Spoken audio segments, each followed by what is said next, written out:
This is a download from the BBC. To find out more and for our terms of use, please go to bbc.co.uk. Hello. Do you know what this means? We'll have a weather front sitting down. Or this. We are going to have a sandwich of weather today.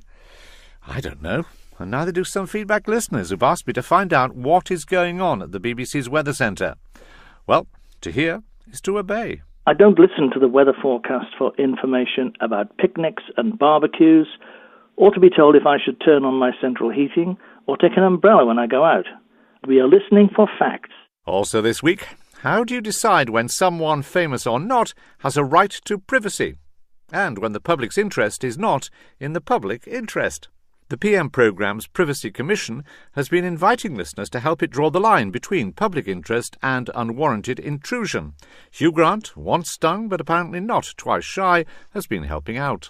The criminal theft of people's privacy, not just rich people, is a great wrong that this country should put right, and which, as I keep saying, successive administrations have not put right for the simple reason that they are too scared to cross the tabloid press. I'll be speaking not to Hugh Grant, I'm afraid, but to the editor of PM, to find out why news has had to make way for a privacy inquiry, and what will happen to the evidence the Commission has gathered.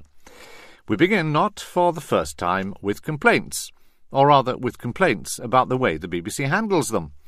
The corporation's complaints system is convoluted and overly complicated. So said the House of Lords Communications Committee this week, echoing the views of many feedback listeners. The noble lords told the common BBC that its system needed an overhaul. Lord Patten, the new chairman of the BBC Trust, agrees. He's already said that it should be made simpler, quicker and more transparent, and that the corporation should on occasion be quicker to say sorry when it's got things wrong. Tom Reeve couldn't agree more. I'm sick and tired of hearing patronising, self-justifying producers refuse to accept an iota of criticism from listeners. Every week we hear them come on this programme, facing quite legitimate criticisms from listeners, only to be told in no uncertain terms why they're right and we're wrong. Richard Davis, Forest of Dean. I listen to feedback whenever I can, and I hear Roger battling on our behalf, and the only response I've heard so far is, "You don't understand, we're right and you're wrong." I wonder if I've missed the programme where somebody said, "We might have got that wrong," or "I'm sorry." I can only marvel at the culture that promotes such extraordinary self-belief. Lord Grade, a former chairman of the BBC, waited a long time for the BBC to say sorry.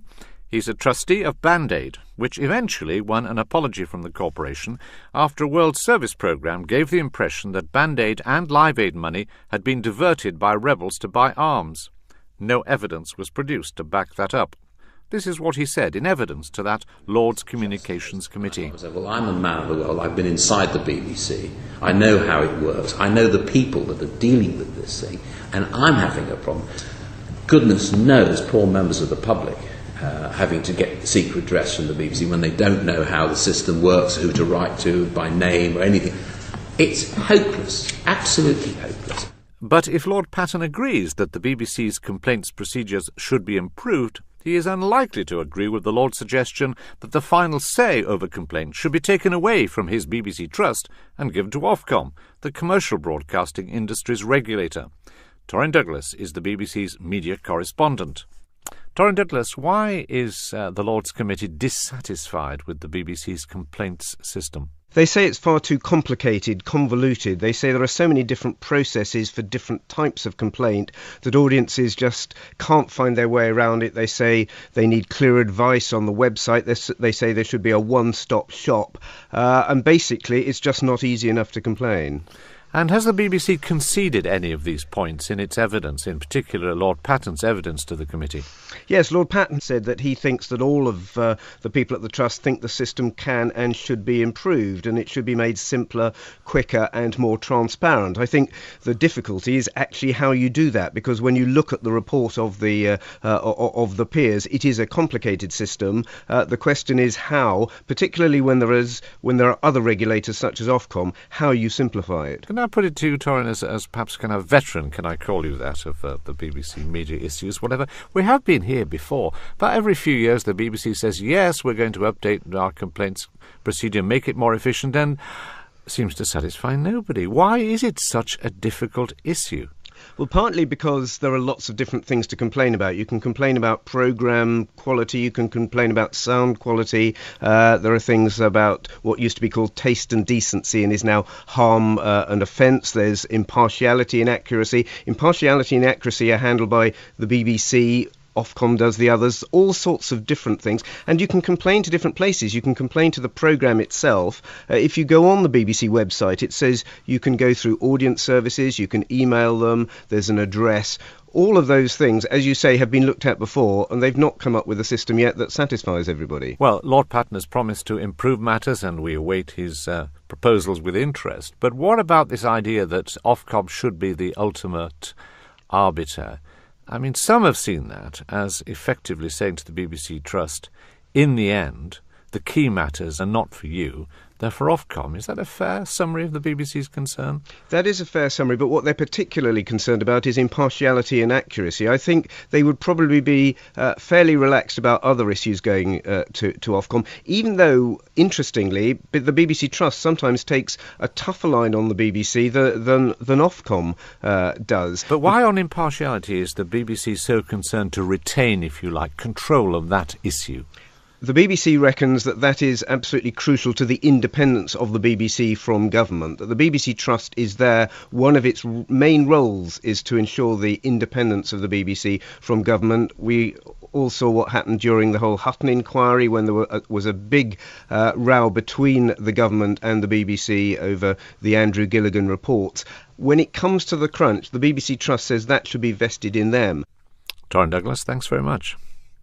So how will all this affect you, the listener? Jocelyn Hay is the chair of the Voice of the Listener and Viewer, which has long lobbied for reform of the BBC's complaint system.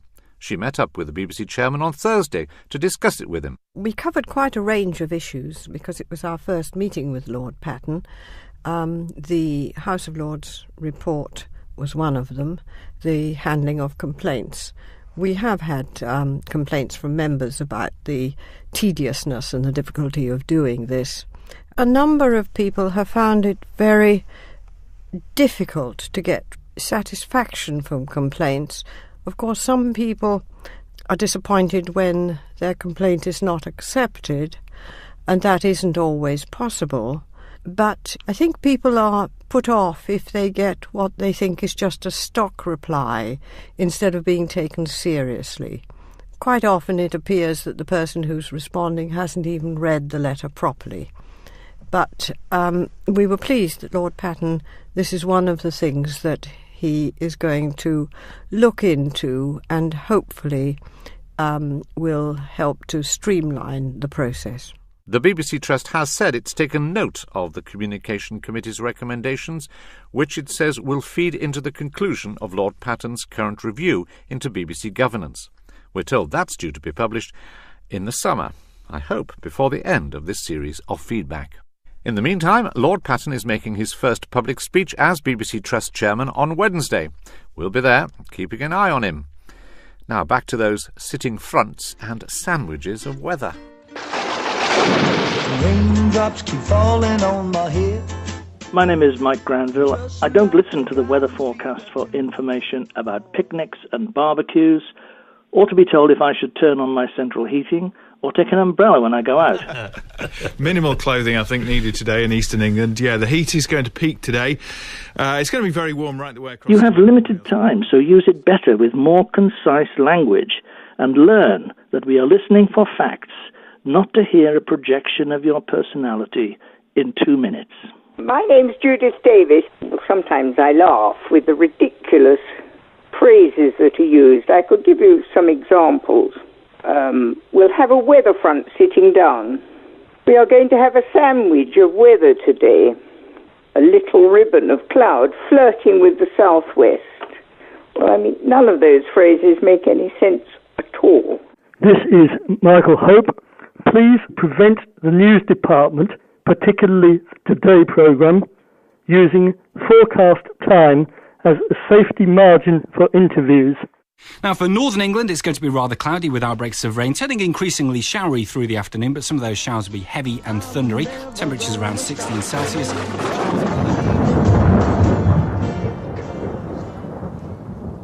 Thanks also to Colin Myers, who emailed to say, when the regions are split into northwest and northeast, where does Yorkshire lie? Well, another of our correspondents this week certainly knows where Yorkshire is. He was born there. I'm David Blunkett. I'm the Member of Parliament for Sheffield, Brightside and Hillsborough, an avid radio listener. This is partly light-hearted, with a serious undertone. The light-hearted bit is that I think I counted in one weather forecast as many as 8 times when Liam Dutton mentioned either the rest of the day or today. And I thought at one point, is Liam on a bet here? And then I thought, well, there's a serious point underlying this, because quite clearly you could get more detail in about the kind of weather that we'd expect to have across the country if we didn't have 7 or 8 the rest of the days. I think there's a halfway house between great prescription that drives everybody mad when they're not getting it for their own area, and flowery language and repetition, which is what I've taken offence at. As some of you may remember, back in 2009, Radio 4 made substantial changes to the way the weather forecast was presented. Out with vague, chatty and unmeteorological language, in with clear, precise and memorable weather bulletins. So what went wrong? Armed with an umbrella, sunglasses and oilskin, you can't be sure what it will be doing out there, I went along to the BBC's Weather Centre. Carol kept that story going at breakfast this morning at Wimbledon. Obviously, Network manager Dennis Nolan was the man responsible for the 2009 changes. I began by asking him why the language of the forecasters is not as precise as some feel it should be. I think it is important that weather forecasters in Radio 4 should preserve an element of informality, an element of personality, an element of poetry, even in the forecasts, because metaphor and imagery, helps to convey information, and sometimes can do so, in a more concise way than being more scientific. Can I just put to you an email from Judith Davis, who has sent us a list of expressions she says she's heard recently and wonders what you think about them and whether they're suitable. We are going to have a sandwich of weather today. How would that feel? A little ribbon of cloud flirting with the southwest. I think that's rather delightful, don't you? But descriptive? Right, I'm not sure about the sandwiches, but the ribbon of cloud, and I can very easily visualise what a ribbon of cloud flirting with the southwest is meant to convey.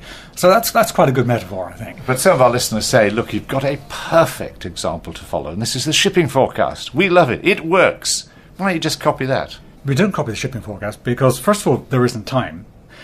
And secondly, we think that listeners do want us to combine an element of informality with a degree of predictability. Some listeners, perhaps. Not all. Hello, this is Jeremy Foster. And what you should really do is to go through each area just as the shipping forecast does. Now, the problem with that is, of course, it makes it rather non-entertaining, but it makes it much more informative and much easier to extract from the forecast the information that you want. It's simple. My name is Jeff Holland, and my query is, where does the south end and the north begin? I live on the Wirral Peninsula, so looking at the island of Great Britain as a whole, I suppose I'm actually in the south, but I'm actually in the north of England. Well, Jeff, there is a standardised forecast map, according to which you technically live in the northwest, but then so does any listener in my hometown of Carlisle, 140 miles to the north. I asked Liz Howell, head of BBC Weather, if, with such broad and long areas to cover, inaccuracy is unavoidable. Well, there's a limit to how much detail you can go into. However, we do have regional weather forecasters and presenters, and we do have local forecasts as well on local radio. But don't you get outraged on behalf of your staff, for example, when the Today programme presenters conduct an interview overrun, and one of your weather presenters, who has the tough enough job of having to give a weather forecast in 90 seconds, suddenly finds he has 45 seconds? Don't you want to hit the set sometimes? Well, I prefer it if it didn't happen, of course. I'd love that. BBC politicians answer. It's Mission Impossible in 45 seconds, isn't it? Well, that's where the skill comes in of our weather forecasters. We're talking about live broadcasting here, and I think we have to be pragmatic about it. But yes, of course, I'd be delighted if we got our slots completely every time we went on air. 6 minutes past 6. Well, let's get some weather for Wimbledon and elsewhere. It's Liam Dutton at the Weather Centre. Morning, Liam. Hi there, Evan. Good morning. Well, yesterday it was the hottest day in the UK. Liam, you were doing the Today bulletins this morning. How long did you get? Did you get your 90 seconds? I did both times today, which I was very happy about. It's always nice to get the full amount of time. I mean, basically, we're given an out time by which time we have to be out by and finished. And I'm kind of constantly editing in my head what I'm going to have to cut out or what I'll have to be more succinct about. Now, you know you have, well, I don't think it's fair perhaps to call him a fan, but you have somebody who listens very intently to you called David Blunkett, but he thinks you keep repeating yourself. Do you think you've done that? Possibly going around when you're doing different areas, but each time we cover an area on the radio, we're very clear about who we're talking to, which part of the UK, what time of the day we're talking about, and what message we're trying to get across. I don't think there's any harm in emphasising what time of the day we're talking about for each particular region. One of our television studios to get there. And here is the radio studio. It's quite small. Right, I'm going to do something really nasty to you now, without any warning at all. I'm going to ask you to do a 45-second weather forecast. It's within the Today programme. I'm going to be John Humphreys. I've just asked an extra question. You've just had a minute and a half, cut down to 45 seconds. Go. Well, it's looking fairly settled for the next couple of days, but let's come back to you today and start off with the detail across the whole of your top temperature of around 16 or 17 degrees. Seconds. And finally on to Scotland. For eastern Scotland it starts dry, but some showers out towards the west, spreading eastwards throughout the day. And feeling cool with a top temperature of 16 or 17 degrees. And fine and dry with pleasant spells of sunshine over the next couple of days. Out. Well, you had about a quarter of a sec to spare there. Wasted Can be done. You wasted time. Thanks very much.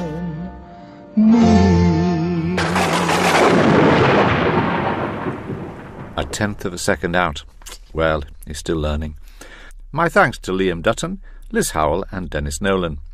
May the wind always be at your back and the sun shine warm upon your face. And do let me know what you think of anything you've heard on BBC Radio this week. Here's the former Home Secretary to tell you how to get in touch. You can write to feedback, P.O. Box 67234, London SE1P 4AX, or leave a phone message on 03 333 444 544. Standard landline charges apply, but it could cost you more on some mobile networks. Or you can, of course, email feedback at bbc.co.uk. All those details are on our website. Thank you, David Blunkett. By the way, he didn't claim expenses.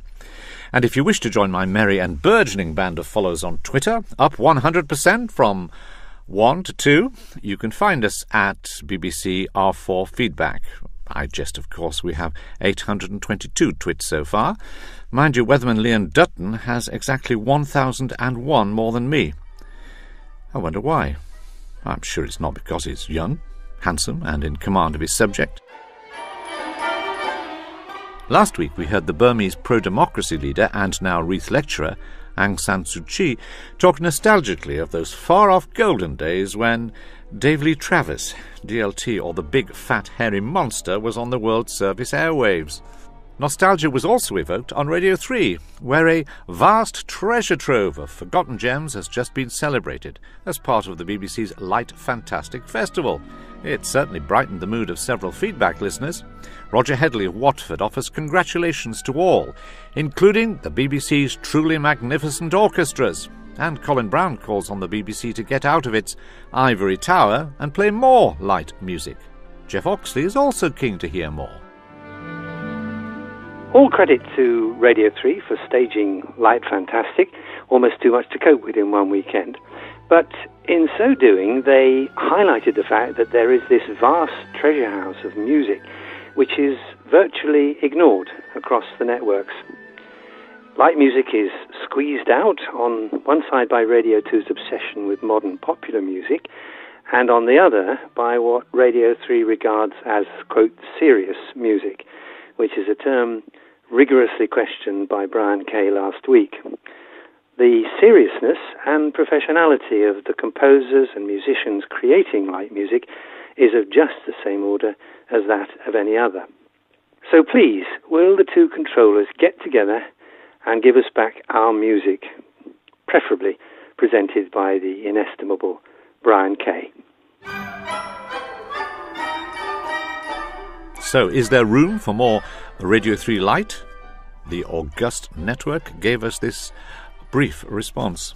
Light music will continue to form part of Radio 3's overall music mix, and we will certainly consider a light music focus again in the future. That's it.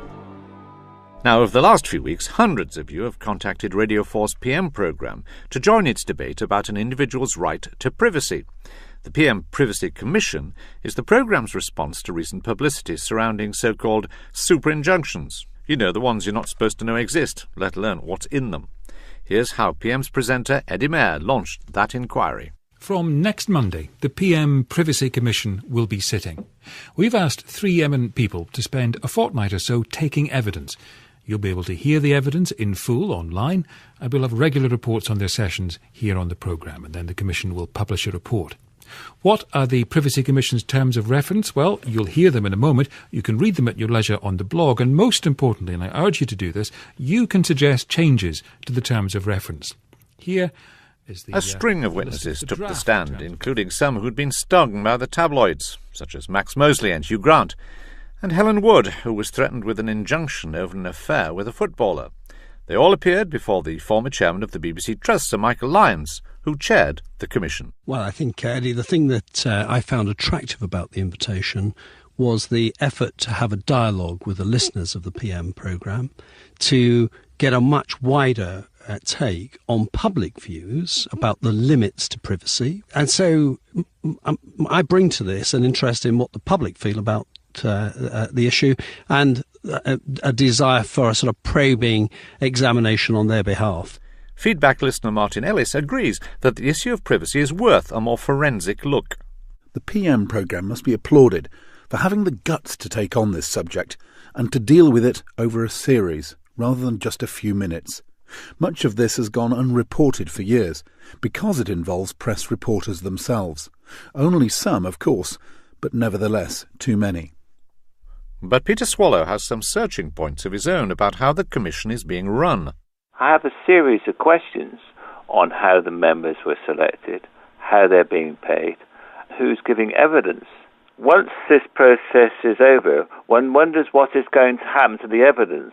Is it all going to be ignored, or will it be submitted to the BBC Trust and other bodies within the BBC and government? The hearing of evidence concludes this week with the testimony of Avril Sanders-Royal, whose stepson was murdered, and of Jimmy Wales, the founder of Wikipedia. But how important has the contribution of PM listeners been? And what will happen to all that information that the Commission has gathered when it disbands? I met Joanna Carr, the editor of PM, and asked her first why she decided to set up the Commission. The spark for me was, a lot of people getting very exercised about judges deciding on injunctions, super injunctions. There was a whole issue about what was going on in Twitter. One national newspaper published the name of Ryan Giggs, and the Prime Minister then came out and said, I think that Parliament should have a say in this. And I thought, well, this is a debate which affects everybody, and how is everybody going to get some kind of say in this debate which affects all of us and the kind of media climate that we all want to live in. And do you think the public wants to get involved, that there's a real appetite for it? I think it was particularly pertinent for this subject. I felt that we were doing a lot of interviews which were tapping the same sort of top 3 bullet points, and by definition this subject is about nuance, and I think probably the Commission has I would hope, proved its worth in the sense that people who've heard the reports and people who've listened to the full audio online will have a much fuller understanding of the issues around the things which are driving the news stories. And has a consensus come out from the audience in terms of their response or not? Or is the response much more complex than you imagined? It's very varied. I think there is a degree of consensus around the fact that the audience are very keen to focus on what is in the public interest rather than what is of interest to the public. A lot of people emailed in and said that.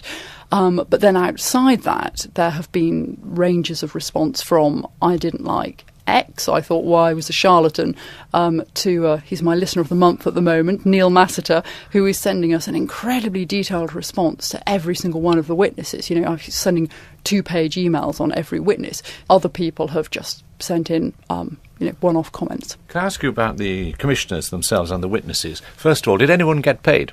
No, nobody got paid. Not even Sir Michael Lyons? Not even Sir Michael Lyons. Well, how did you go about choosing the commissioners then? We needed people with some understanding of public life and with some relevant experience, but probably not so much relevant experience that they could be considered an interested party. And I thought about Sir Michael because I knew him to be very interested in the audience reaction. And as we've discussed, that was one of my aims for the project. Of course, a cynic may say that it's a good way of filling airtime for your programme, but what effect will it have in general? I mean, all this information you're getting in, what happens to it at the end of it when the Commission concludes? The Commission will present a report which they are keen to frame as their conclusions. We are hoping that we will be able to discuss that with the Secretary of State. Not sure if that's going to happen. And I think in a more general sense, the gain is that any member of the audience who has heard any of those sections, any future stories about privacy, about media intrusion, they will come to that with more information, more context. And I wonder if you think there are any lessons in the Commission, if you like, and the audience's response to it for interviewing elsewhere in BBC current affairs. In other words, the audience wants something a bit more sophisticated than here's one side of the argument, here's another side of the argument, here's 3 minutes, let them belt, the living daylights out of each other. I think it's horses for courses. Sometimes it's great fun and indeed illuminating to hear them belt 7 bells out of each other. There are other occasions when you're sort of looking at a Rubik's Cube of factors in terms of who your interview is, whether your job is to hold that person to account, whether you're exploring an idea, what the subject under discussion is, what the sensitivities around that are, what the public opinion of that subject is. So it's hard to be overly prescriptive, but I do think we need more paints on our palette. Is this a one-off, or do you think actually there could be more commissions in the future on PM? I think there is a really interesting question around the area of depth and how much the audience appreciate what a programme like PM can offer in terms of being away from the run-of-the-mill news stories. It's not a treatment that would work for every subject, but I do think it's slightly analogous to what we did in January when we did Andrew Lansley Week, and we had the Health Secretary live on PM every night across a week for 10 minutes and half an hour on the Friday. That generated a tremendous listener response. We had over 1,000 questions for Andrew Lansley. It seems to me that that's quite an overwhelmingly positive reaction from the audience. They enjoy being taken seriously and they enjoy hearing serious subjects given serious consideration. Joanna Carr, editor of PM. Next week, I'll be up before the lark to take a trip behind the scenes of the Today programme as it prepares to transmit. Better get some sleep then, before I find out what it's like to face John Humphreys at 4 o'clock in the morning. Anyone fancy standing in for me? Goodbye. And the only response I've heard so far is, you don't understand, we're right and you're wrong. I wonder if I've missed the programme where somebody said, we might have got that wrong, or I'm sorry. I can only marvel at the culture that promotes such extraordinary self-belief. Lord Grade, a former chairman of the BBC, waited a long time for the BBC to say sorry.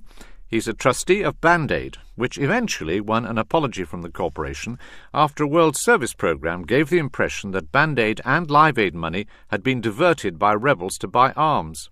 No evidence was produced to back that up. This is what he said in evidence to that Lords Communications Committee. Well, I'm a man of the world. I've been inside the BBC.